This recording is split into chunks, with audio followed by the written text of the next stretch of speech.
Hi friends, welcome to new video. Every summer, Queen Elizabeth travels to Balmoral Castle in Scotland for her summer vacation. I think Grandma is the happiest there. I think she really loves the Highlands, her granddaughter Princess Eugenie shared in the documentary A Queen at 90. While at Balmoral, the Queen continues a tradition started by her great-grandmother, Queen Victoria, the Glaze Ball. Here's everything you need to know about the annual dance. My name is Matthew and you are watching 72 Info TV, so subscribe to our channel for more info videos before we discuss this story. After Queen Victoria and her husband Prince Albert bought Balmoral in 1852, they held a September dance to thank their staff and servants. This dance would soon become known as the Glaze Ball.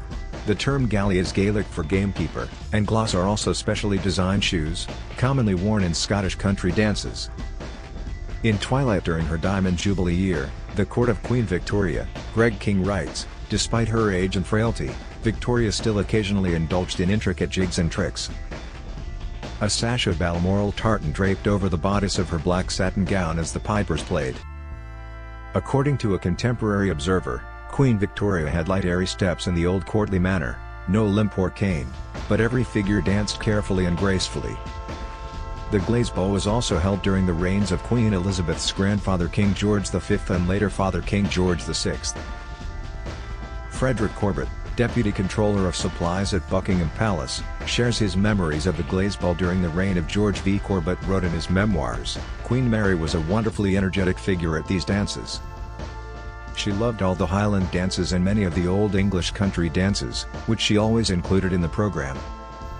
He would go and sit on the royal dais at the end of the room and watch the dancers intently, and occasionally turn to one of his staff.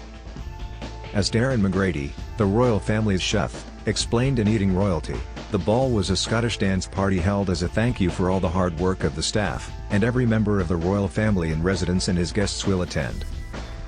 The first dance, McGrady shares, was usually the Dashing White Sergeant, a Scottish country dance where two women dance with a man. Under George V, Corbett recalled the dancing began at 9:30 and continued until about 11:30, when the royal family usually joined their guests in the castle dining room for refreshments from a buffet. Leaves the ballroom. You can view the menu for the 1912 Ghillies Ball here.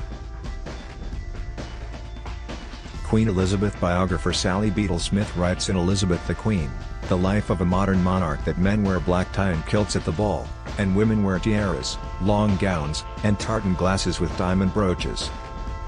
The event is private, so no photos or videos are usually released. However, in 1971, the ball was documented in a series of photographs taken in honor of Queen Elizabeth and Prince Philip's silver wedding celebrations. 20 years later, the ball was filmed for the documentary Elizabeth R., A Year in the Life of the Queen.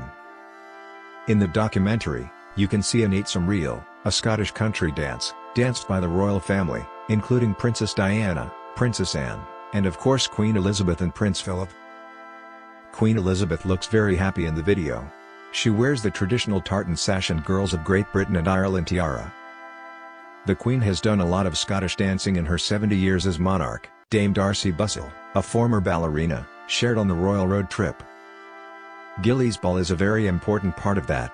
Ghillies Ball is a very important part of that, Bissell said. Normally, the ball takes place each year at the end of the royal family's summer vacation, so in late August or early September. It is held in the Grand Ballroom of Balmoral Castle,